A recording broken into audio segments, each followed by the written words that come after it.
তামাশা মুভি সেটা মনে হয় 2015 সালের দিকে বের হয়েছে, তো এতদিন পরে তামাশা মুভি দেখার কোনো মানে জাস্টিফাইড রিজন নেই অ্যাকচুয়ালি।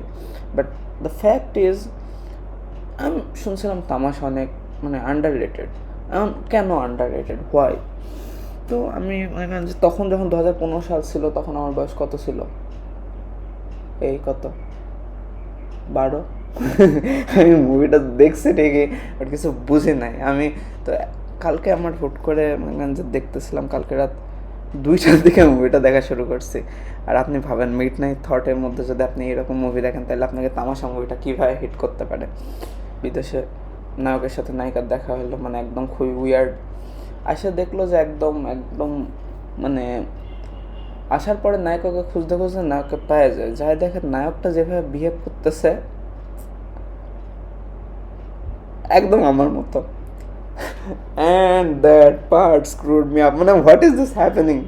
তারপরে হচ্ছে তারপরে আরেকটু পরে হলো, মানে যাই হলো হলো নায়িকা ডিসঅ্যাপয়েন্টেড হচ্ছে, নায়কটা আর আগের মতো নাই। কী হলো নায়কের?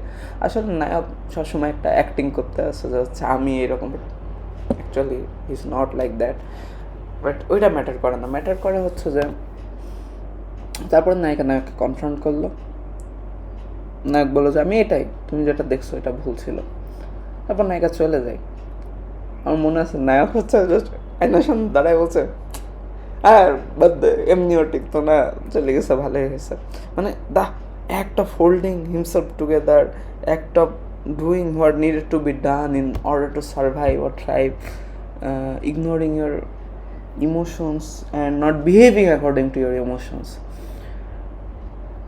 We all do all this and আমি আসলে বুঝতেছি না তামাশা মুভিটার ফ্লপ যাওয়ার মানে রিজনটা কি। ইমতিয়াজ আলী খানের direction, Ranbir Kapoor, Deepika Padukone, A R রহমানের মিউজিক, মানে আর স্টোরি ব্যাঙ্গার, মাই গড।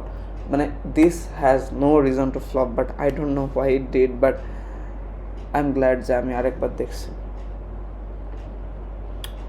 তো এই